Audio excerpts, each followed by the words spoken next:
Засгийн газар үндэсний их баяр наадмын хүрээнд эх 7 дугаар сарын 16, 17-ны өдрүүдийг амралтын өдөрт тооцох шийдвэр гаргаснаар иргэд 7 дугаар сарын 10-наас 19-ний хооронд нийтдээ 10 хоног амрах нөхцөл бүртлээ. Засгийн газраас хувийн эмчлэгийг ажилтнуудаа цалинтай амраахыг уриалсан эдгэж хэрэгжүүлэх эсхийг аж ахуйн нэгжүүд өөрсдөө шийдэхэр хуультай. Гэвч энэ шийдвэрийг зөвхөн урт амралтын өнцгөөс бус эдийн засаг, бизнесийн орчин, төрийн бодлогын тогтвортой байдлын хүрээнд авч үзэх шаардлагатай байна. Наадмын амралтыг сунгах шийдвэр аялал жуулчлал, худалдаа үйлчилгээний салбарт мөнгөний урсгалыг нэмэгдүүлэх эерэг талтай. Харин үйлдвэрлэл, барилга, экспорт, логистикийн салбаруудад хугацаа, зардлын дарамт үүсгэх эрсдэл давуулж байна. Гэвч асуудлын гол нь амралтын хоногийн тообос шийдвэр гарсан цаг хугацаа юм а. Учир нь бизнес төлөвлөгөөгөөр төр шийдвэрээр амьдардаг. Төлөвлөсөн ажлыг төлөвлөөгүй шийдвэрээр өөрчлөх нь эдийн засгийн хамгийн том өртөг болох тодорхой бус байдлыг бий болгоно. Олон улсад бүх нийтийн амралтын өдрүүдийг хэдэн сар, заримдаа бүтэн жилийн өмнөөс баталдаг нь үүнтэй холбоотой юм а.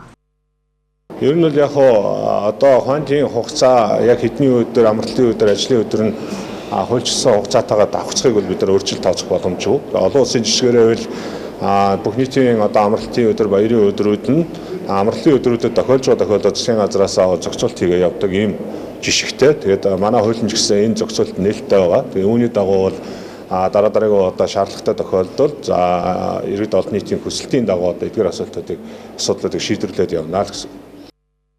Албан ёсоор бол хувийн хвшил ажилтнуудаа амраах хэсгээ өөрсдөө шийднэ. Гэвч төрөөс цалинтай амраахыг уриалж байна гэсэн дохио өгсөн нь бизнесүүдэд сонголтоос илүү шахалт олж мэдхээр байна.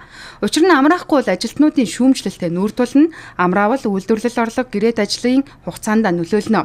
Ингэснээр төрийн байгууллагын хувьд амралт шийдвэр төдий боловч хувийн хвшлийн хувьд зардал болж үлдэж байна. Засгийн газар бол хөдөлмөрийн тухай хуулийн 43 дугаар зүйл заасан ажил олгогчийн эрхээ хэрэгжүүлж ажилтны ажил амралтын тэнцвэртэй байдлыг хангах чиглэлээр төрийн байгууллагын ажилтай холбоо агчдынхаа ажил амралтын дээр зохицуулт хийж байгаа. За хувийн хвшлүүд бол өөрсдөө эдийн засгийн нөхцөл байдалтай уялдуулаад ажил амралтаа зохицуулт хийх нь бол өөрсдийнх нь бүрийн эрхийн асуудал байна. Засгийн газраас бол эдгээр өдрүүдэд ажилтан холбоо агчдаа амраахыг бол хувийн хвшлийн байгууллагуудаа уриалж байгаа. Эдийн засагт хөрөнгө оруулагчид татварын хэмжээнээс илүү дүрмийн доктортой байдлыг үнэлдэг. Харин ойр ойрхон өөрчлөгддөг урьдчилан таамаглах боломжгүй шийдвэрүүд нь бизнесийн орчны эрсдлийг нэмэгдүүлнэ. Тиймээс энэ удаагийн шийдвэрийн тухайд иргэд илүү урт хугацаагаар амрах боломж олгосон ч төлөвлөлтийн хувьд төр өөрөө тодорхойгүй байдалд ажилдгүй гэдэгт хариулт өгсөн шийдвэр болж харагдахаар байна.